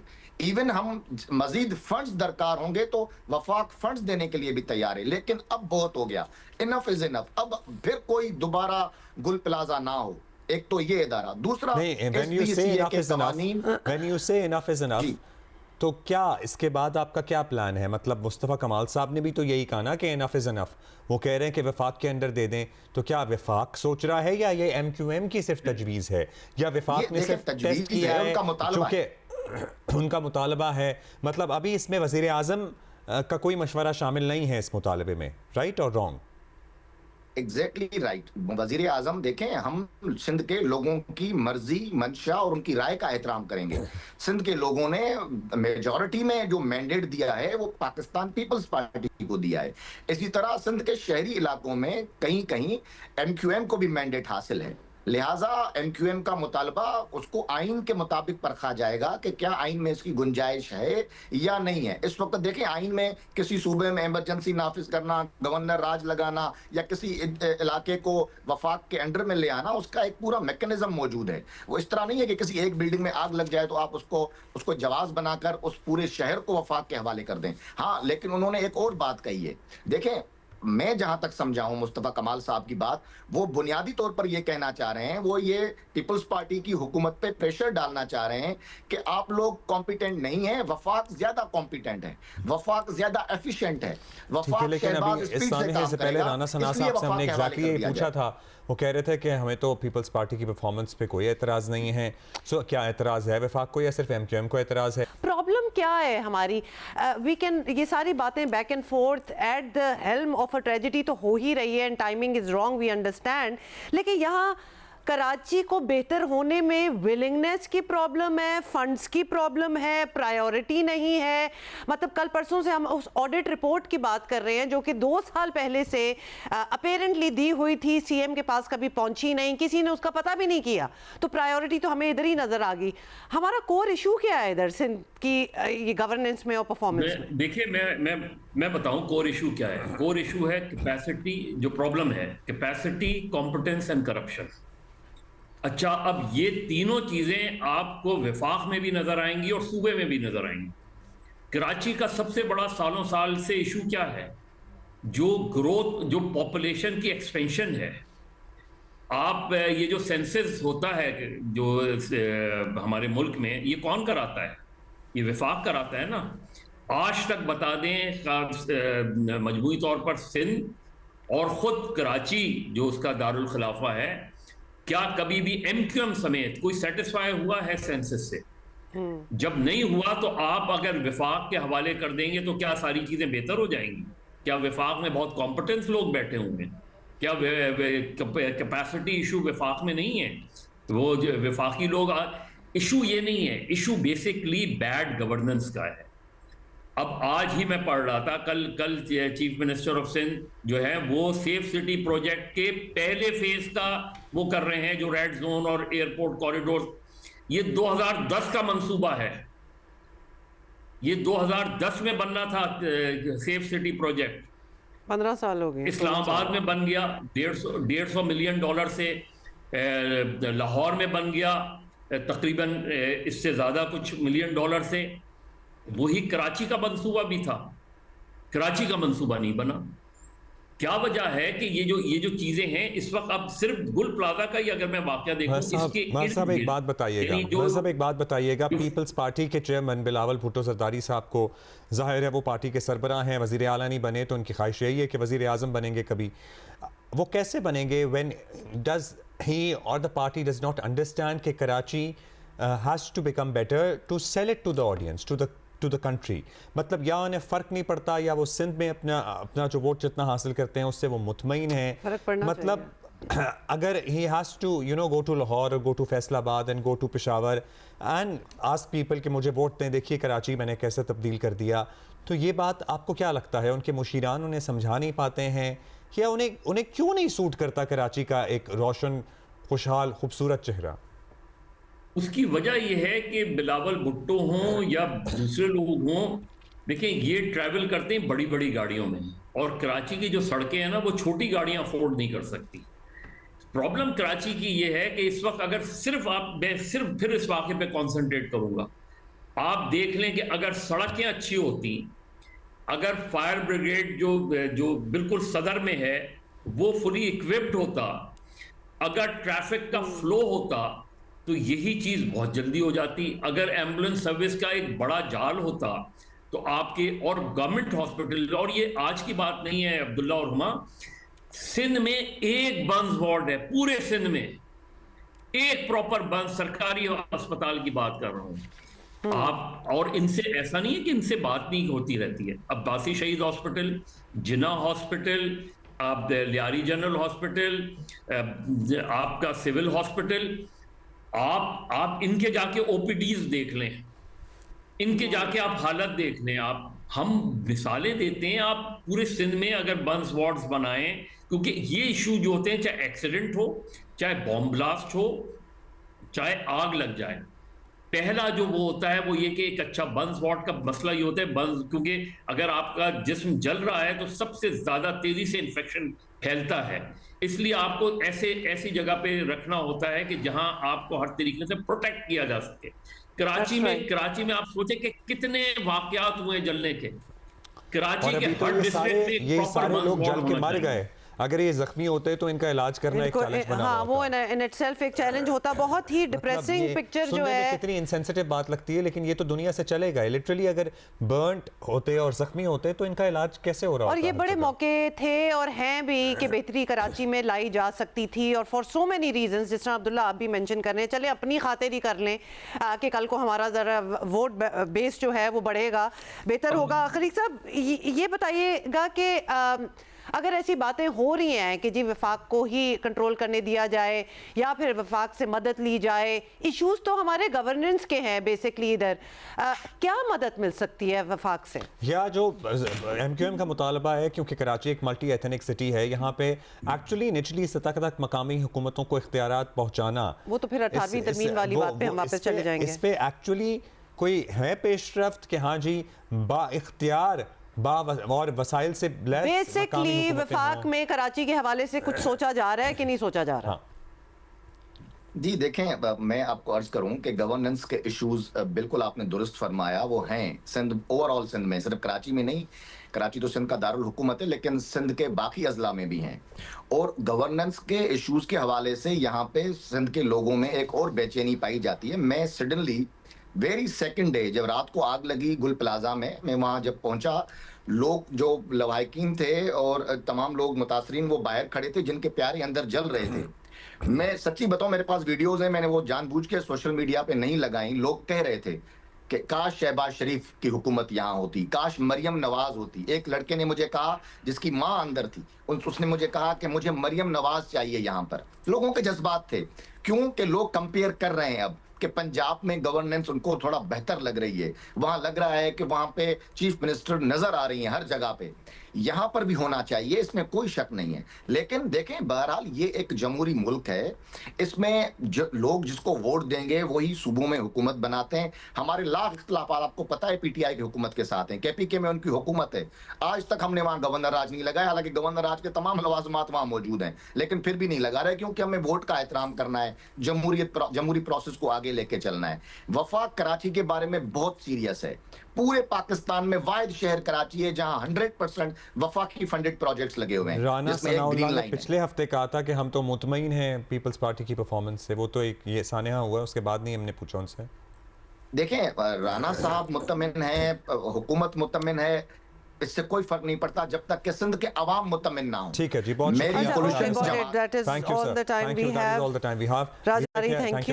ओके। अच्छा, आपको पता है कि इस साल के आगाज में ही कराची मैराथन में लोगों की भरपूर शिरकत ने बताया है कि अब इस तरह की एक्टिविटीज़ जो है ना, उनका बड़ा रुझान है, and people really like to go and participate. ये मैराथन जो है इस्लामाबाद वालों के पास भी पहुंच रहा है, और बड़ा अच्छा मौका है कि आप भी निकलें बाहर and B a part of it. और ये इवेंट जी हो रहा है इतवार को, यानी कमिंग संडे 25 जनवरी को। सर्दी वैसे काफ़ी होगी। F9 पार्क में इस्लामाबाद मैराथन होगी, और इस इवेंट में full marathon, half marathon, 10 kilometre, 5 kilometre और किड्स फन रन जैसे बहुत सारे ऑप्शंस हैं। हर उम्र का फ़र्द यहाँ जा सकता है। इसके लिए हम बात कर लेते हैं, डायरेक्टर हैं हमारे साथ मौजूद इस्लामाबाद मैराथन के, कासिम नाज। कासिम, शुक्रिया। कासिम, बताइएगा रजिस्ट्रेशन कब से हो रही है, कहाँ हो रही है, और लोगों का क्या रिस्पांस है? Because we have seen the difference in Karachi. बड़े अरसे से कराची में मैराथन्स का एक रुझान जो है वो आ गया, लोगों को समझ आ गई व्हाट इट इज़, और इस साल हमने बड़ा फिनोमिनल रिस्पांस देखा। बहुत शुक्रिया जी। पहले तो मैं शुरू करूंगा कि इस्लामाबाद मैराथन जो है, आगाज़ मैराथन के इस्लामाबाद से हुआ था, और वो होते होते अब हमारे मुल्क में डिफरेंट सिटीज़ में चलता जा रहा है, क्योंकि इस्लामाबाद मैराथन एक ट्रेंड सेटर इवेंट है जो कि 2020 में हमने पहले इसका एडिशन करवाया था, और अभी इसका 6ठा एडिशन होने जा रहा है 25 जनवरी को। और इसमें जो अच्छी बात है वो ये है कि इसमें पार्टिसिपेशन जो है वो सिर्फ पाकिस्तान से नहीं होती, पूरी दुनिया से पार्टिसिपेशन होती है। इस टाइम तक हमारे पास तकरीबन 30 ममालिक से पार्टिसिपेंट्स आ रहे हैं, और पूरे डिप्लोमेटिक कम्युनिटी से हमारे पास बहुत अच्छी पार्टिसिपेशन है, जिसमें हमेशा से हमारे पास एम्बेसडर्स और डिप्लोमेटिक कम्युनिटी और पाकिस्तानी आम आवाम और पूरी दुनिया से डिफरेंट लोग आके यहाँ पर पार्टिसिपेट करते हैं। इस्लामाबाद मैराथन में हमारे पास डिफरेंट कैटेगरीज हैं, जिसमें हम हमेशा से, जब से हमने इसको शुरू किया है, इस इवेंट को, जो कि organized by the pioneer running community Islamabad run with us, तब से हमारा एक एम है जिसमें हम इसको प्रमोट कर रहे हैं कि बच्चे से लेके बुजुर्ग तक आप इस इवेंट में पार्टिसिपेट कर सकते हैं, जिसमें किड्स फन रन है, 5 किलोमीटर्स है जो कि इजी लोग जो है वो करना चाह रहे हैं, और फिर 10K है, फिर हाफ मैराथन है जो कि 21.1 किलोमीटर होता है, and then full marathon 42.2 kilometres. तो ये पाकिस्तान का पहला फुल फ्लेज मैराथन है जो कि 2020 से अभी तक चल रहा है जी। And is it also internationally globally recognised, ये भी बताइएगा, और कितने लोग आप एक्सपेक्ट कर रहे थे, या पिछले साल क्या नंबर था? What are you expecting this time around? कितनों ने रजिस्टर कर लिया अब तक? राइट, जो इसमें हमारी रजिस्ट्रेशन है, last year we had over 4000 plus registrations, और ये रजिस्ट्रेशन की बात हो रही है। वहाँ पे जो ओवरऑल क्राउड था कोई 10,000 प्लस था हमारे वेन्यू के ऊपर, क्योंकि वहाँ पे स्पेक्टेटर्स और लोगों के साथ फैमिलीज फ्रेंड्स जाते हैं, तो उसमें काफ़ी ज़बरदस्त किस्म का माहौल होता है। And considering Islamabad is a small city, एक छोटा सा शहर है, और इसमें इतने ज़्यादा लोगों का आना वो बहुत ज़्यादा इंकरेजिंग है। और इस साल जो है हमारी पार्टिसिपेशन की ऑलरेडी बहुत ज़बरदस्त चल रही है और रिस्पॉन्स बहुत अमेजिंग है। मे बी कि हम कल तक जो है होपफुली हम लोग रजिस्ट्रेशंस क्लोज कर लेंगे जी। अच्छा, जिन्होंने अभी भी करानी है प्लीज़ उनके लिए पोर्टल बता दीजिएगा, वो कहाँ रजिस्टर कर सकते हैं? आप islamabadrunwithus.com को विजिट करके वहाँ पे आप रजिस्ट्रेशन कर सकते हो। ऑनलाइन रजिस्ट्रेशन चल रही है, इसके अलावा हमारी ऑन द स्पॉट रजिस्ट्रेशन भी चल रही है। इस्लामाबाद में विनेगर 6 मरकज एक रेस्टोरेंट है वहाँ पे। अच्छा कासिम, ये भी बता दीजिएगा जल्दी से कि इंटरनेशनल आप कह रहे हैं कि रनर्स भी हैं, लोग बाहर से भी आ रहे हैं, कुछ उसके हवाले से शेयर करें, like who all are coming. Obviously बाहर के रनर्स आएंगे तो एक बड़ा अच्छा एक प्रेस्टीज जो है वो ऐड हो जाएगी इस्लामाबाद मैराथन को।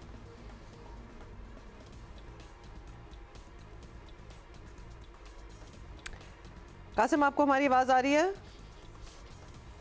राइट, ओके, आई गेस आपकी आवाज मुझे जी हम इंटरनेशनल रनर्स की बात कर रहे हैं। So could you name a few जो आ रहे हैं, बिकॉज ऑब्वियसली एक बड़ी प्रेस्टिजियस बात है कि इस्लामाबाद में मैराथन हो रहा और बाहर से भी लोग आए टू पार्टिसिपेट। जी बिल्कुल, पार्टिसिपेशन जो है वो हमारे पास बड़ी इंटरेस्टिंग पार्टिसिपेशन हमेशा से इंटरनेशनल रही है। मैं अगर आपको बताऊं तो 2 साल पहले हमारे पास एक वर्ल्ड गिनीज रिकॉर्ड होल्डर हमारे पास उन्होंने पार्टिसिपेट किया था, जो कि पाकिस्तान उनकी 205th कंट्री थी, और 398 उनका मैराथन था इस्लामाबाद में, जो कि दुनिया में उनके पास एजाज उस टाइम तक था, आई थिंक अभी भी होगा, कि सबसे ज़्यादा वो मैराथन्स भाग चुके थे और सबसे ज़्यादा ममालिक में भाग चुके थे वो मैराथन। सो इस बार भी कुछ इसी तरीके से काफ़ी हमारे पास ऐसी पर्सनैलिटीज़ आ रही हैं जो कि काफ़ी पुराने मतलब एक हमारे पास 76-77 ईयर्स की खातून भी आ रही हैं जो कि मैराथन भागती हैं। अब उनका रिकॉर्ड एग्जैक्टली मुझे याद नहीं है, लेकिन उनके साथ हमारी ईमेल के थ्रू डिस्कशन हुई है, प्लस ये कि उनकी एक बड़ी ज़बरदस्त प्रोफाइल है, वो भी आ रही हैं। और इसके अलावा और भी बहुत सारे एथलीट्स आ रहे हैं जो कि अब जब लोग आएंगे इवेंट के ऊपर तो फिर इंशाल्लाह हम आपके साथ स्टोरी शेयर करेंगे। और डिप्लोमेट्स तो हैं ही फिर आपके पास। Of course Qasim, thank you so much, best of luck. देखिए बाहर से जब इस तरह लोग आते हैं ना तो एक तो प्रेस्टीज वैल्यू तो होता है, and then there are also on that शहर, on that city as well कि जी इस्लामाबाद में मैराथन हो रहा है या फॉर दैट मैटर कराची में हो रहा है या कहीं भी, फिर वो बाहर जाके ज़रा बताते भी इस हवाले से, तो नाम जो है ना वो बनता है, which is very good. So if you haven't registered please do it already.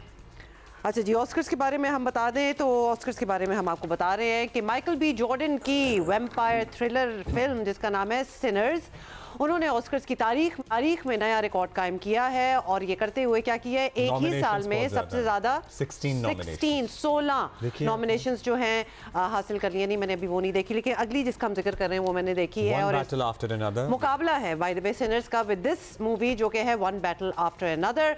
इसके अलावा फ्रैंकेनस्टाइन, हैमनेट, मार्टी सुप्रीम, तो ये जो फिल्में हैं इनमें मैंने ये वन बैटल आफ्टर अनदर देखी है।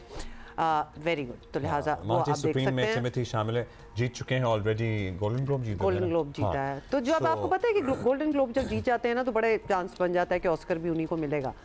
तो और कौन कौन है जी नॉमिनेटेड? ये सारे लोग हैं जी, और बेस्ट एक्टर के लिए लियोनार्डो डिकैप्रियो हैं, टिमोथी हैं, ये सारे नॉमिनेटेड हैं। वो मार्टी सुप्रीम के लिए हैं, वो वन बैटल आफ्टर अनदर के लिए हैं, मार्क बी जॉर्डन भी हैं, ऑब्वियसली वो तो हैं ही हैं। बेस्ट एक्ट्रेस की कैटेगरी के लिए आपको बता दें कि रोज बायन है if I had legs I'd kick you.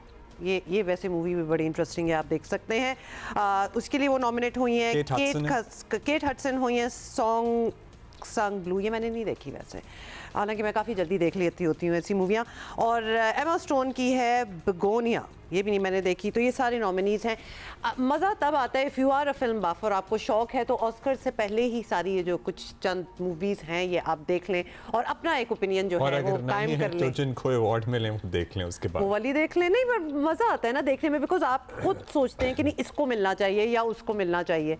So do that. अच्छा, this is interesting and tell us how you feel about it. Sindh हुकूमत ने ना सूबे के तमाम तालीमी बोर्ड्स में इम्तहानी नताइज के लिए राइज रवायती जो नंबर सिस्टम होता था वो ख़त्म करते हुए नया ग्रेडिंग निज़ाम नाफिज करने की मंजूरी दे दी है। और नई पॉलिसी के तहत 40% से कम नंबर लेने वाले स्टूडेंट्स को फेल तस्वुर किया जाएगा। ठीक है, वो पहले भी होता था, अलबत्ता उन्हें उसी मजमून में दोबारा इम्तहान देने की इजाज़त है, मतलब आप कर सकते हैं इफ़ यू वांट टू। और अब मैट्रिक और इंटरमीडिएट में नंबर्स की वजह बेसिकली ग्रेड्स आएंगे। हाँ, इस्माइल राहू हमारे साथ मौजूद हैं, हाँ, वज़ीर बराए तालीमी बोर्ड सिंध के। बहुत शुक्रिया आपका इस्माइल साहब। पहले तो ये बता दीजिए जो निज़ाम चल रहा है इसमें तब्दीली की ज़रूरत क्यों पेश आई, मतलब क्या लगता है आपको ये जो नया ग्रेडिंग सिस्टम है इससे क्या बेहतरी आएगी?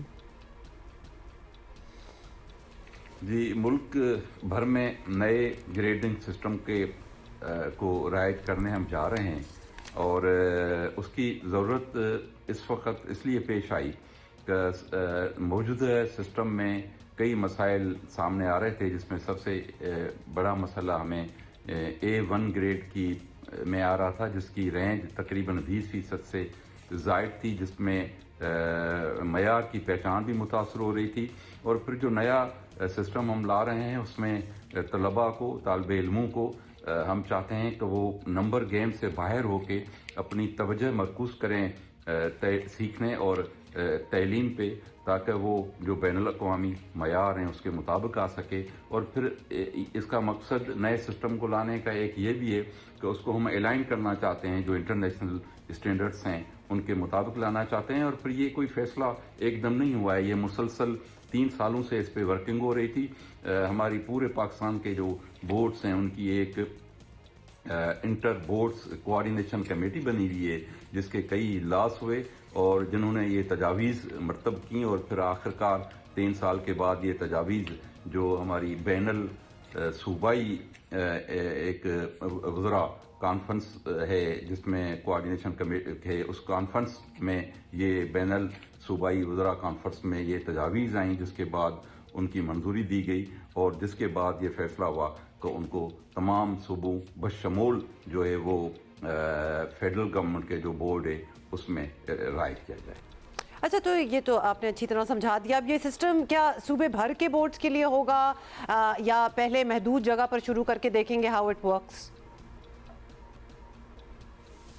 जैसा कि मैंने पहले भी गोशगुजार किया कि ये सिस्टम जो है वो किसी एक बोर्ड के लिए नहीं है, बल्कि हमने फैसला कर लिया है और नोटिफाई भी इसको कर दिया है। और हमारी कोशिश होगी कि इंशाल्लाह ये सिंध के जो तमाम तलीमी बोर्ड्स हैं उनमें यकसां रायत किया जाए और इंशाल्लाह ये जो आने वाले एनुअल एग्जामिनेशंस होंगे उसमें इस सिस्टम को हम रायत किया जाएगा। और मैं आपको ये भी बताता चलूँ कि ये फ़कत सूबे सिंध के अंदर नहीं बल्कि पाकिस्तान के तमाम बोर्ड्स जो दूसरी पाकिस्तान की इकाइयाँ हैं उनके अंदर भी जो बोर्ड्स हैं उनमें भी ये राइज होगा। इस्लामाबाद बोर्ड ये पहले ही राइज कर चुका है और जहाँ तक मुझे मालूम है कि ये पंजाब और KP में भी ये जल्द इसका फैसला कर लिया जाएगा और इवन बलूचिस्तान में भी ये राइज होगा ताकि यकसां नियत हो तमाम पूरे पाकिस्तान के अंदर तमाम बोर्ड्स के जो ग्रेडिंग सिस्टम हो वो एक ही हो। सर ग्रेड्स आ जाएं, पासिंग मार्क्स बढ़ा दिए जाएं, ये सब ज़ाहिर है ठीक है, लेकिन हमेशा इशू ये रहता है शफाफियत का। शिकायत रहती है तलबा को उनके वालिदैन को कि नंबर्स मुनसिफाना नहीं दिए जाते, फिर मेरिट की शिकायत होती है, इसका क्या हल होगा? इससे हल निकल आएगा इसका? जी बिल्कुल, सिंध हुकूमत को इस बात का अच्छी तरीके से अदराक है कि ये इन मसाइल का सामना होता है हमें इम्तिहानात के तमाम मराहल में, लेकिन हम आपको ये बताता चलें कि हमने जो इक़दाम किए हैं उसमें डिजिटाइजेशन का निज़ाम हम ला रहे हैं और उस पर काफ़ी काम भी हो चुका है। उसके अलावा बार कोडिंग, थर्ड पार्टी चलिए, बहुत शुक्रिया Ismail Rahu sahab for being here with Allah. We are hoping कि दैट इट वर्क्स आउट और कुछ बेहतरी आ जाए तो क्या ही बात है। और बाकियों को हम कहेंगे that is all the time we have, लेकिन अपना मौसम जो है एंजॉय करें, नहीं ख्याल भी रखें, एंजॉय भी कर लें, खासतौर पर जहाँ हमारे पास बस यही है कुछ दिन। हाँ, we're going to see you on Monday, inshallah. Have a great weekend. Bye.